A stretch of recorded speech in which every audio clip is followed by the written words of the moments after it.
Salamat po, tayo manalangin. Umpisa natin ang panalangin at magpuri sa Panginoon.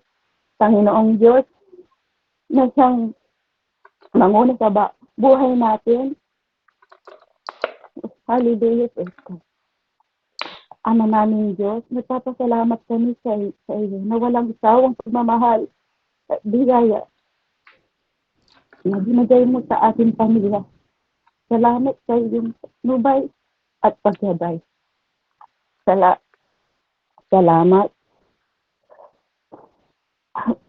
Salamat sa araw ng salamat po, Panginoon. Walang sawang pagpapasalamat lagi, Panginoon. Salamat sa pag-aalaga. Salamat sa pagkalinga sa amin. Lalo na sa panahong nangangailangan kami ng iyong tulong. Ama, nagpupuri kami sa iyong mga kagandahang loob at himala na aming natatanggap. Salamat sa mga pagkakataon na binigay mo sa amin upang makaranas ng kaligayahan tagumpay. Salamat sa bigay at sa buhayan sa Panginoon. Magandang relasyon sa aming buhay. Higit sa lahat, nagpupuri kami dahil sa walang sawang hanggang pagmamahal at pagpapatawad. Salamat sa pagbibigay ng kaligtasan at pagkakataon sa amin upang magsisi at magbagong buhay. Salamat sa iyong banal na presensya at tuloy namin nadarama sa aming mga panalangin at pagsamba sa iyo, Panginoon ko. Ama, humihingi kami ng iyong gabay at pagnubay lalo na sa aking pamilya. Sa kasalukuyan na sa gitna ng matinding pagsubok. Mahal namin, Panginoon, alam namin ikaw ang aking kasama bawat hakbang ng aming buhay. Ama, ibuhos mo ang iyong biyaya at kalakasan sa aking asawa sa ibang bansa. Tulungan mo siya malampasan ang mga pagsubok at mabigyan ka ng loob at determinasyon. Naway gabayan mo siya sa bawat desisyon niya sa kanyang gagawin. Palakasan mo ang aming pagmamahalan sa kabila ng distansya. Ama, kami rin pa yung hihiling ng yung patubay sa ating mga anak. Patulungan mo sila na matatag at matalino. Ituro mo sa kanila ang tamang landas na gabayan sila. Panginoong Jesus, kami po ay bigyan mo ng kapatawaran ng kapatid. Lahat ng aming pagkamali, kasalanan, kami po ay nagpapakumbaba o humihingi ng tawad at pagkakataon kami nagkulang at nagkasala. Panginoon, alam namin ikaw ang Diyos ng awat mapagpatawad. Tinuturing namin ang iyong salita at nagsasabing kung kami ay magpapakumbaba at magpapakatapat sa iyong harapan at ikaw po ang magbibigay ng bagong pag-asa. Sa pagkakataon kami nagkasala sa iyo at aming mga pagkakamali. Tawad. Patawarin mo kami sa salita sa nasabing nagdudulot dahil sa ating sa iba. Patawarin mo sa Panginoon pagkakataon kami nakagawa ng pagkukulang at irresponsable sa mga bagay na pagkakataon na kami nagkakaroon ng pagkakasala. Panginoon, balutin mo po ng iyong banal na dugo ang lisahin na yan. Alam ko, Panginoon, ikaw ang kasama ko. Ang iyong presensya po ang magpatnubay sa akin para may bulay-bulay ko ng maayos ang iyong salita.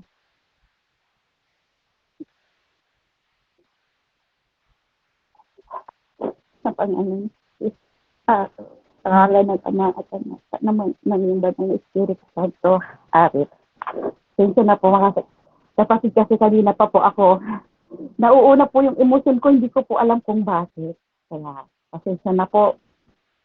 Medyo hindi ko po mawari kung ano po yung pakiramdam ko sa ngayon kasi parang nag-ahol po ako sa hindi ko po alam, hindi ko po mawari, nalilito po ako. Pero ito po siguro yung kalooban ng Panginoon na nasabi ko po sa inyo. Basahin ko po. Nasa Efeso po tayo mga kapatid. Ang maiano ko pong title ng ating gawain ay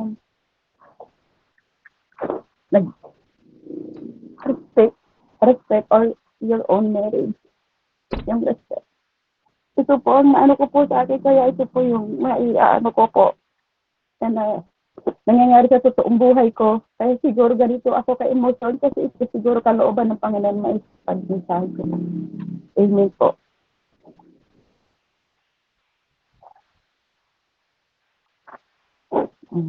Sa Efeso 5 tayo. Chapter. Mag-uumpisa po tayo sa chapter 27 po. Amen. Ginawa niya itong upang maging iglesia ay mayaharap niya ang kanyang sarili na nasa kagandahan nito'y walang anumang dungis ni kulubot mang banal na walang anumang kapintasan. Gayunman din naman, dapat mahalin ng mga lalaki ang kanilang asawa tulad ng sarili nilang katawan.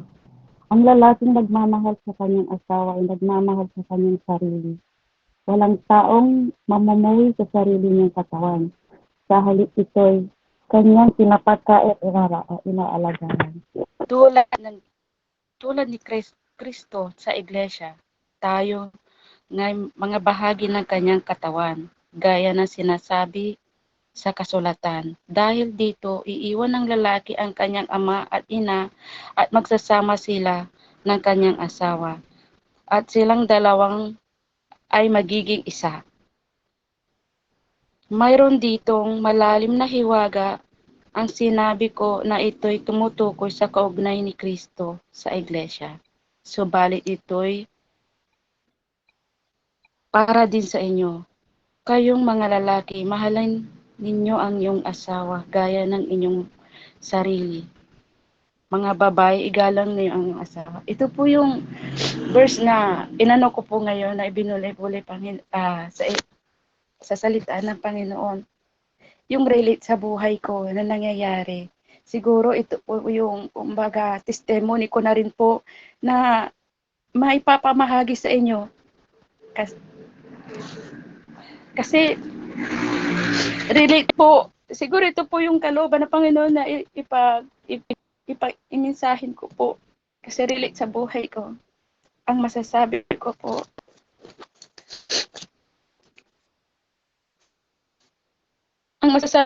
para baliktad po yata ang nangyari sa totoong nangyari sa akin. Kabaliktaran. Ang masasabi ko po, dito po, kasi ang pagkakaunawa ko po, maganda po siyang unawain sa magandang relasyon siguro ng mga mag-asawa, mga ganun. Pero para sa akin po, kabaliktaran. Respect your own marriage, ang ibinigay kong title, kasi ito po yung aking naunawaan sa mensahe na ito. Ang pagkakaalam ko po, hindi biro po ang pagpasok sa pag-aasawa. Hindi parang kanin na mainit na isusubo bigla-bigla pag ikay napaso iluluha. Ganun po yung ano ko na ano ko po dito. Alam niyo po, ang pagpapamilya pala hindi madali. Sa totoo, ang pag-aasawa. Ang pag-aasawa, yung okay naman po kahit mahirap ang buhay, nakakaraos. Di bali ng ang ulam nyo, naghihirap kayo basta walang problema. May unity kayo mag-asawa. Ang importante sa mag-asawa, yung may unity, may pagmamahal, nagkakaintindihan, may respeto sa isa't isa, may pagtitiwala, lahat, honesty, loyalty, faithful, lahat nandyan na po. Yung kapag magandang bagay, ang mararanasan mo dito. Pero, hindi ko po ma-explain kasi kabaliktaran po ang naramdaman ko. Na-encounter ko po dito kabaliktaran na nangyari sa buhay ko. Ito po. Kaya ito po siguro, pasensya na po kayo kung nalilito kayo po sa mensahe ko. Unawain nyo na lang po ako kasi nadadala po ako ng emotion ko. Sana po maintindihan nyo po. Sa mag-asawa po, ang isasabi ko, hindi bali na pong maghihirap sa umpisa ang pagsasama. Hindi bali na makaranas ka ng hirap, kahit anumang problema. Pero pag ang nag-umpisa sa pagsasama ng bilang mag-asawa, nagtaksil ang asawa. Wala na po. Laking problema at impact sa pagsasama ng isang mag-asawa. Parang napasukan kami ng anay. Umpisa anay na maliit hanggang sa dumami ng dumami. Hindi kaya sinasabi ko po sa inyo, magpapakatotoo ako sa nararanasan ko dito kasi kabaliktaran po yung nasa isip ko na hindi ko po naranasan na nangyari dito sa binagsak kong mensahe. Hindi ko po naranasan na maging kaisa ng aking asawa. Totoo po, nagkaroon po kami ng 3 supling. Pero ang masasabi ko po dito, ang ginawa upang ang iglesia ay mahiharap sa kanyang sarili na sa kagandahan nito na walang anumang dungis o kalubutnan. Kasi araw po akong unawain, pero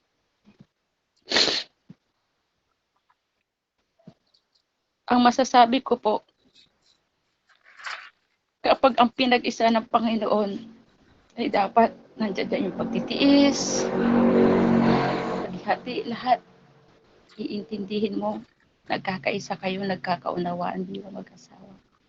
Pero pag nag-umpisa na po ang problema at kalbaryo sa mag-asawa, dyan na po na kumbaga nalulusaw yung mga nandiyan na po lahat ng pighati. Hindi ko po alam mawari sa sarili ko bakit ko nararanasan ng ganito. Kasi kapag sa pagbabasa ng Biblia, dapat binubulay-bulay na maayos. Kapag relate ka sa nangyari sa totoong buhay mo, damang-dama mo. Pero bakit ganito yung mula magloko ang asawa mo hanggang sa nagtuloy-tuloy? Napakasakit mga kapatid. Kasi hindi biro ang pinagdaanan ko at na-experience ko sa asawa ko. Within almost 23 years sa pagsasama namin, inanay na po ang loob ng aming pagsasama. Kumbaga sa kahoy, napasukan ng isang anay hanggang sa napabayaan, hindi pinuksa, pinatay. Dumami hanggang sa nabukbok na po ang loob. Ganun po ko pamawari ang pagsasama namin ng aking asawa. Hindi katulad sana ng metal, kahit nakalawang hindi ko mayambing sa isang metal ang pagsasama namin. Kung nakalawang man ito, kiskisin mo na lang, pipinturahan mo ulit, gaganda ulit. Sana ganun po. Kaso hindi. Anay po talaga.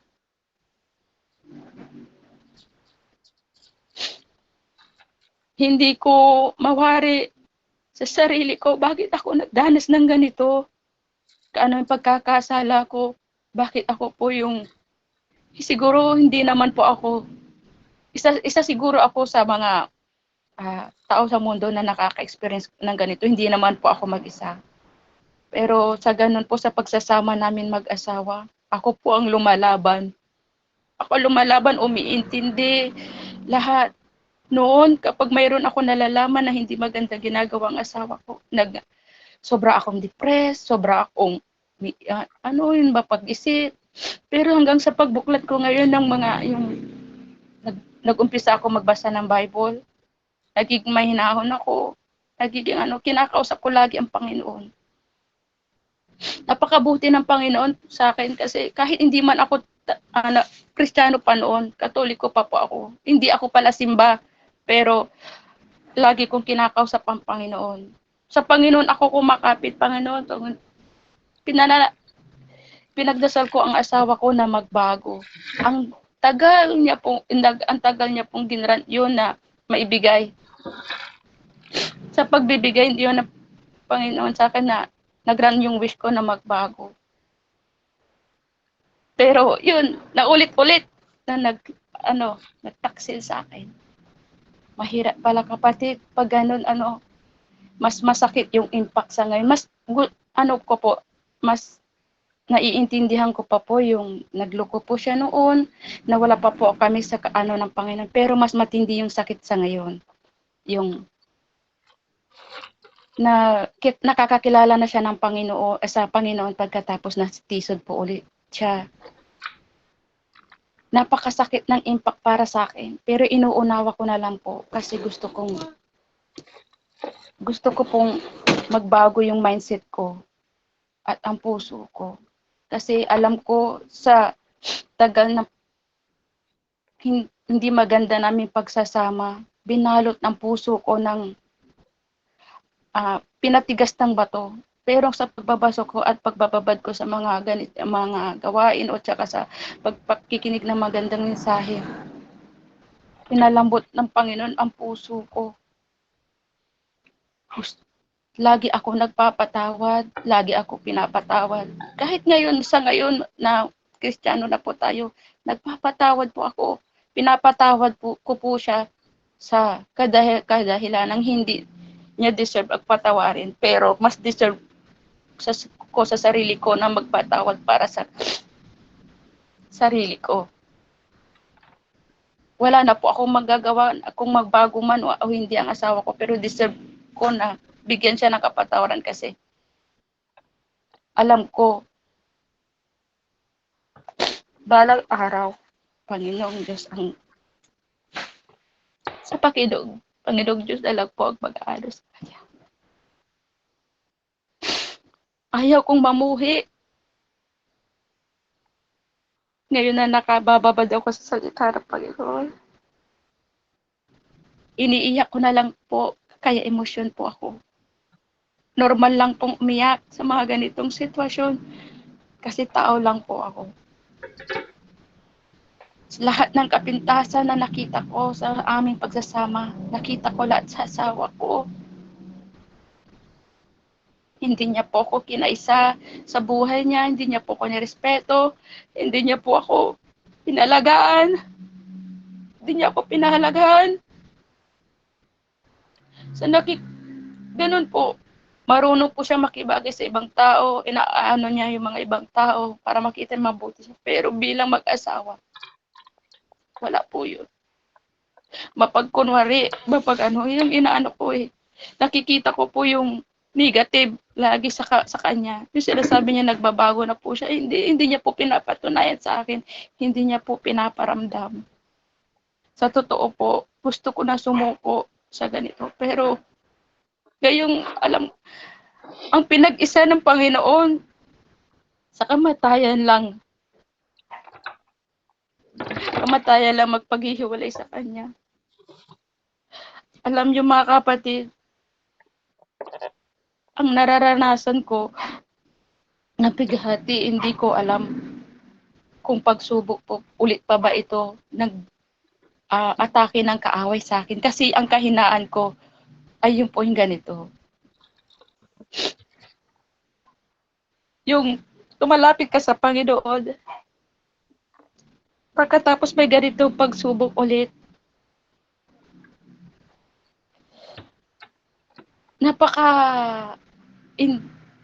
pilit ko mong iintindihin ang sitwasyon sa gabay ng Panginoon. Napakasakit po mga kapatid na ang mismong akala mo, kaisa mo sa buhay mo, ay parang naituturing mong kaaway, naituturing mong hindi. Yung bis na mas maganda pang maging kaaway ang ibang tao kaysa mismong asawa mo. Yung nagmamahal ka ng tunay, pero nagmamahal ako ng hindi ka mahal-mahal. Ang bigat ng dibdib ko sa ulit na nangyari. Totoo man o hindi na parating kong balita. Naalay ko na lahat yan kay Lord. Kasi ang taong manloloko, kahit pitpitin mo, hindi yan aamin hanggat hindi wala magpapatotoo. Sobrang pagsubok na po kasi hindi ko po alam kung taon-taon na lang ganito. Hindi pa ba ako sanay? Kaya sabi na mga kaibigan ko sa spiritual, mag-focus na lang po ako sa mga anak ko. Napakaswerte ko sa mga anak ko. Alam niyo po, masasabi ko, kung mawala man ako sa mundong ibabaw, at pag namatay ako at bigyan pagkakataon ng Panginoon mabuhay muli at magpipilian ako kung ano yung sino magiging asawa ko, hindi ko napipiliin itong asawa ko. Sa totoo lang po, ganon, ganon, ganon. Ganon po yung ano ko ngayon. Nagtitiis po ako, mga kapatid, sa aming relasyon. Nagtitiis ako. Alang-alang hindi lang masira ang binuo naming pamilya. Samantalang asawa ko, nakikita mo maligaya, pero ikaw nagdurusa, hindi ka masaya. Alam ko, sa pagpababad ko ng salita ng Diyos at kinakausap ko ang Panginoon, mas mabuti pang mahalin ng Panginoon. Kasi hindi ka sasaktan. Bibigyan ka ng kapayapaan, kawalatian. Yung hindi ko nadama sa asawa ko, unti-unti pinapadama sa akin ng Panginoong Diyos yun. Pinapadama po sa akin. Kaya ganito ako ka-emotion, mga kapatid, na hindi biro po kung iisa-isahin ko po yung panluloko ng asawa ko. Matagal matatapos. Importante po, maisalaysay ko ano po yung ano. Kasi kabaliktaran po. Unfaithful ang asawa ko. Hindi siya honest. Hindi niya ako binigyan ng respeto. Hindi niya ako kaisa sa buhay niya. Kontento lang po siya, may bigay niya yung obligasyon niya na bilang ama ng mga anak ko, makapagpadala ng sustento.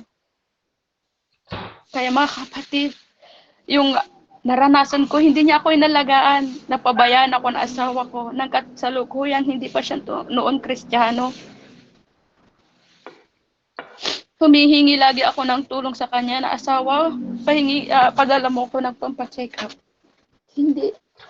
Wala akong pera. Sabi niya. Tinitindi ko yun. Kaya nag-self-medication po ako. Hanggang sa naging grabe po ako. Sa ngayon po, hanggang nang pinabayaan niya po ako, mas matinding dagok ang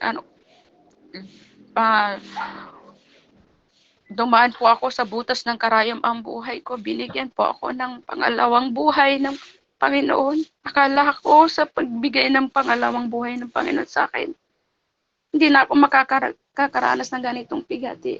Pero hindi po pala. Ganito ulit. Yung pagmamahal ko,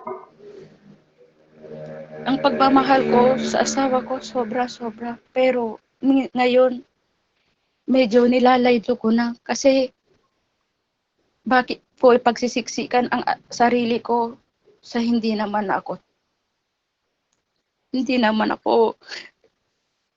pinapansin, hindi naman ako pinapahalagahan.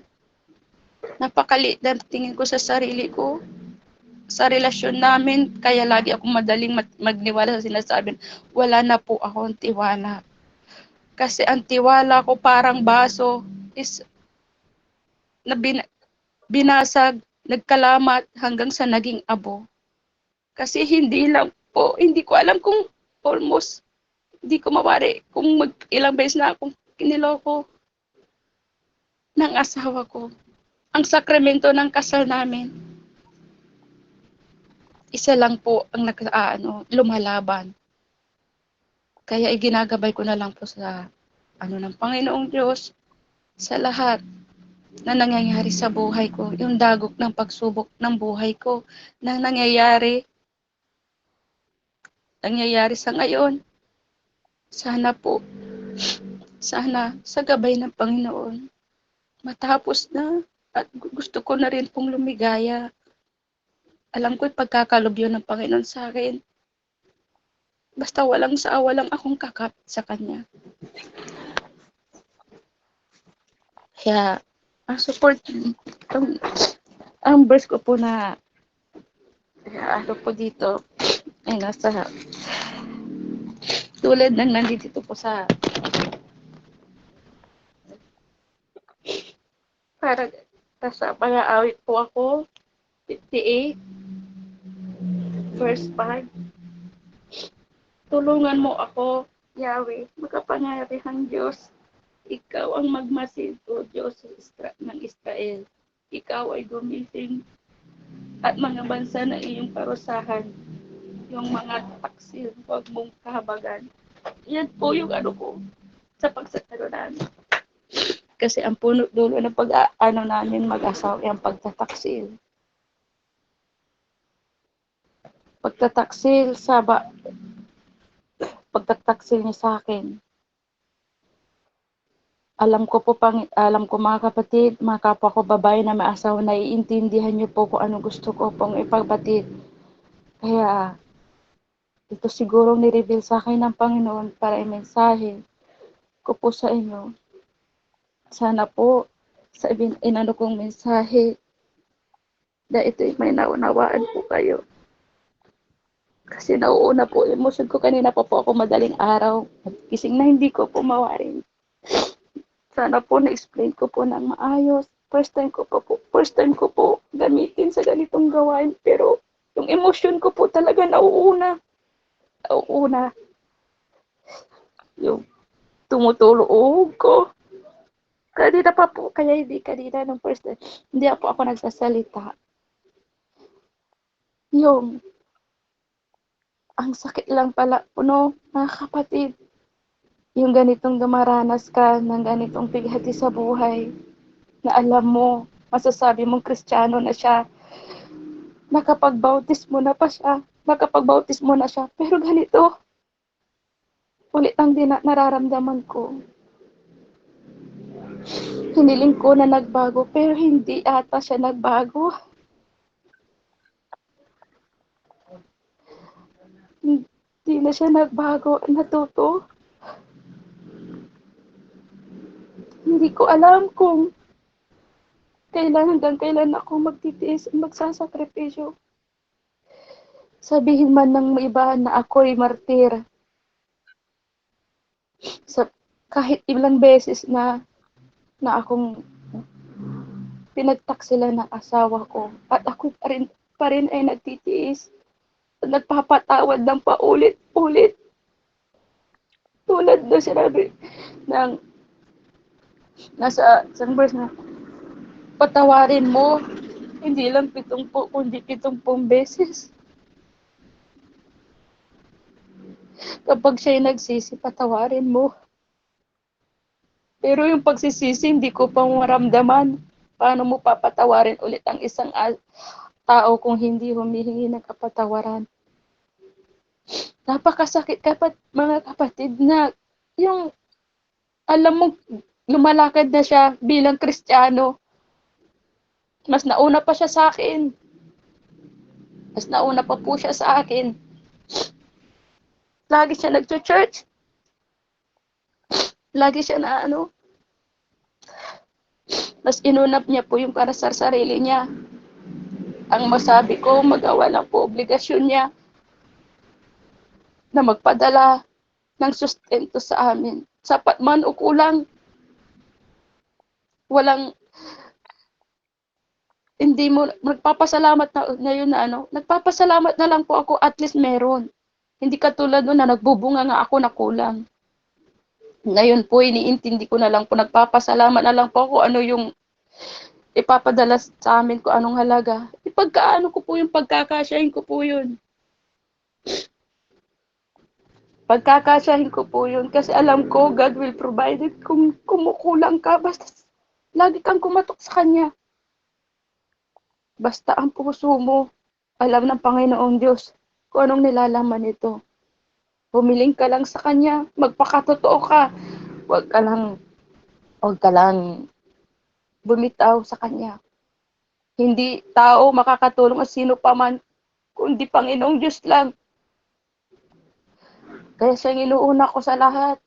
Inuuna ko paggising, pagtulog. Kasi ang buhay, gusto ko magpatawad lagi. Kasi ang buhay, hindi natin alam kung kailan tayo mawawala. Baka sa pagpikit natin ng mata, pagtulog, hindi na tayo magising. Kaya mas ambuti rin po yung ganito na ibaling ko na lang po sa salita ng Diyos. Pag pagdalo ng gawain ang isip ko. Kasi kapag naiisip mo yung pinagdaanan mo, masisiraan po ako ng bait. Masisiraan po ako ng bait. Pero sa gabay ng Panginoon, hindi niya yung pinahintulot sa akin mangyari. Bugkos ito yung way na siguro yung kaloban na kilalanin ko siya ng gusto. Kung gaano makapangyarihan ang Panginoon sa buhay ko. Ganun man ang ugali ng asawa ko, mahal ko pa rin. Binubugbog ko na lang po siya sa panalangin. Noon, madaldal po ako. Sinong hindi naman po magiging madaldal, mabungangang asawa kung ganun ang nararanasan mo sa isang asawa mo, sa asawa mo.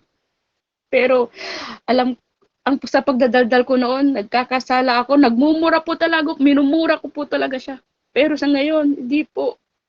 Kasi useless po ang pagpapagal ko sa pakikinig na salita ng Panginoon. Kung hindi ko ina-apply sa sarili ko, lumulubog po ako sa kasalanan. Makasalanan na nga pong asawa ko, nagkakasala pa ako sa pagmumura ko sa kanya. Wala rin po akong pinagkaisba sa kanya. Kaya, ang laking bagay at tulong po to talaga sa akin. Yung mga kaibigan kong to sa spiritual, na gumagabay sa akin, na nagpapalakas ng loob, na andyan po sila, na i-face ko po ang dapat na nararapat na sa Panginoon ko ako mag-focus at hindi sa problema. Ang atake ng kaaway, hindi ko mawari. Alam niya kung saan ako pupunteriyahin eh. Alam niya ulit kung saan ako pupunteriyahin, kung saan ako mahina. Pero hindi ako nagpapatinag. Kaya, kaya inano ko po na magmensahe siguro, nilabanan ko po para ayaw kong magwagi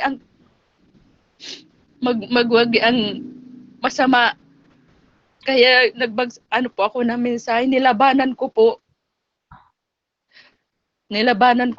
ng atake ng kaaway na gusto kong magbahagi ng mensahe ng Panginoon na hindi niya ako masilo.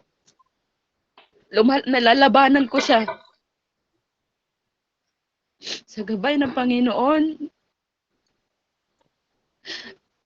lagi ang aking sinasambit. Kasi hindi lang po lagi sa tuwing malungkot ako, masaya ako. Hindi po sa lahat ng oras. Kahit short lang yan. Thank you, Lord. Thank you, Lord. Kahit ganun man ulit na natisod ang asawa ko, papanalangin ko ulit siya. Hanggang sa maunawaan niya pagdating ng panahon kung gaano ako kahalaga. Ng asawa ko, nagko-collection siya ng kumbaga naghahanap siya na hindi ko mawari. Hindi siya kontento, walang kakontentuhan. Ako content sa 23 years, taas no po ako na wala akong ginawang sama, hindi ko siya pinagtaksilan. Naging faithful akong asawa, honest lahat. Asawa ko, hindi niya ako kaisa. Hindi siya nagsasabi ng problema. Lahat. Hindi po siya honest. Kung pag nagtatanong ako kung mga bagay na gusto ko, bilang mag-asawa nagkakaunawon, walang sekreto. Magkano ang sweldo mo? Sabi ko, hindi niya sinasabi. Saan banda ang tirahan mo ngayon na nilipatan? Hindi niya sinasabi. Sa store, basta alam ko lang, nasa ubor siya, ganun. Hindi, may mga friend ka bang Pilipino? Sabi niya, wala. Pag in case na may mangyari sa kanya, halimbawa, hindi dapat ipahintulan ng Panginoon. Wala akong makakapang kaibigan kung kanino ako tatawag.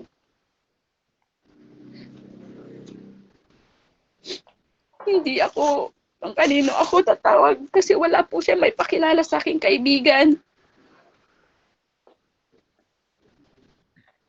Kung saan siya nakatira para mapuntahan sa kanyang tinitirahan. Wala po ako, ini-street, hindi ko po alam. Ganun po. Dapat mga detalyeng ganyan alam ko. So, wala po akong alam. Wala akong alam. Kaya, kaya, kapatid,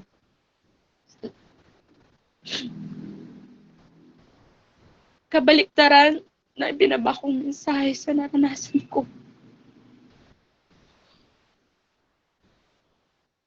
Kasi, siguro ito ang naunawaan ko kasi hindi nangyari sa buhay ko.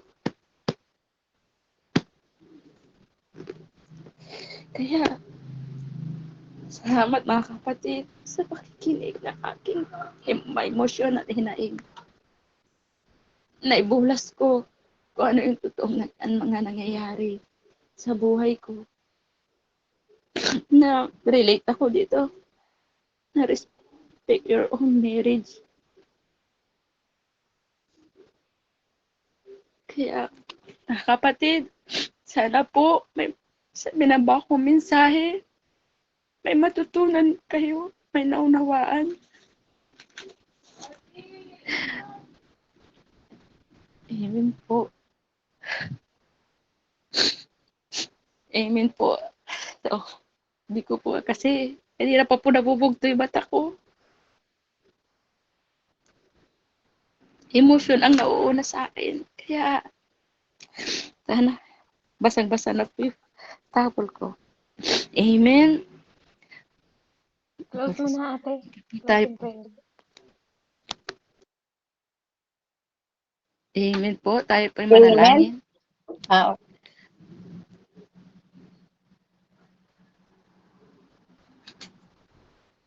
Sister Rosel, paki-pray po yung message. Thank you. po. Wait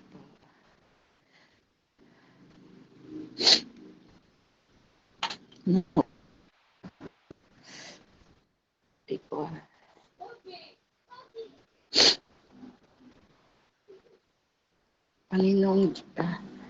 Panginoong Diyos, maraming salamat po sa araw na ito. Bagamat ako emosyonal, nagbaba ng mensahe sa araw na ito. Sana po may maunawaan mga kapatid ko. Pananampalataya sa binaba kong mensahe mo. Panginoon, palutin niyo po ng inyong banal na dugo ang aking binaba mensahe. Alam ko po na kayo po ang mangungunas.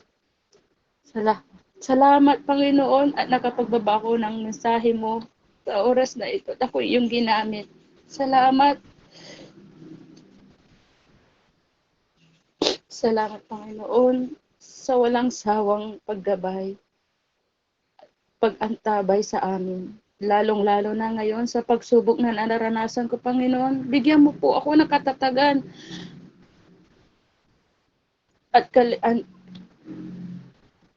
kawalhatian ng nadarama ko, Panginoon.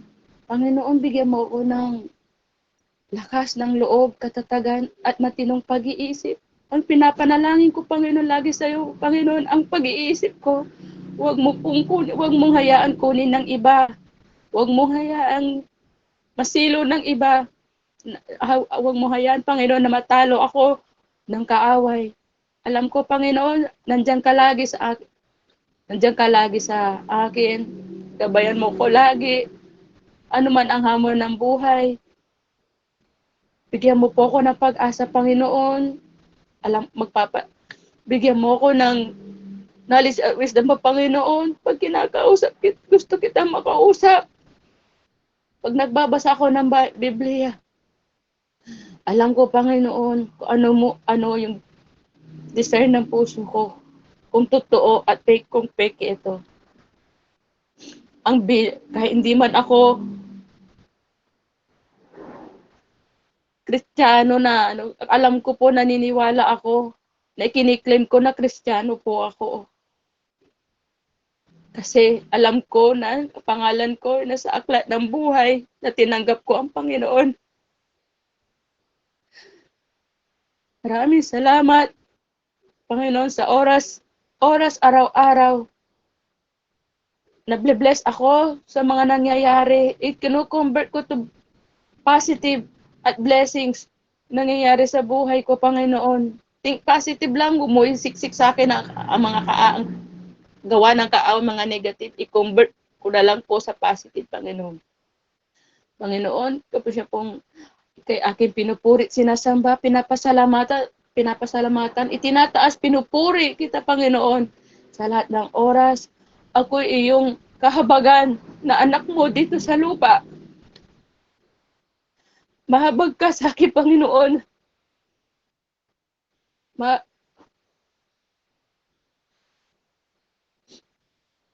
Ako'y nagpapasalamat sa lahat. Sa oras na ito, walang sawang patid na pagpapasalamat. Panginoon ko, salamat sa mga kapatid ko na nandito sa loob ng gawain at sana po may maunawaan sila sa mga nasabi ko at mga napahatid ko na iyong salita. Sana po, i-correct na lang po ako kung ano man po yung mga pagkakamali ko na hindi ko naunawaan sa mensaheng kasi nauuna po yung emosyon ko. Alam ko, Panginoon, kung ano po, sa ganitong dagot na mo, hindi ka makapag-isip ng medyo pero finish ko po yung hamon. Panginoon, finish ko po yung hamon sa ganitong bagay. Proud ako, Panginoon, na sa oras na ito, magbagsak ng iyong salita. Proud ako na ako isang yung ginamit at inirang sa oras na ito, makapagpahayag ng iyong banal na salita. Salamat sa presensya mo, Panginoon. At mga kapatid ko dito sa gawin, sana po maunawaan nila ako. In Jesus' name, sa ngalan ng Ama at Anak, at ng Diyos Espiritu Santo. Amen. Salamat po.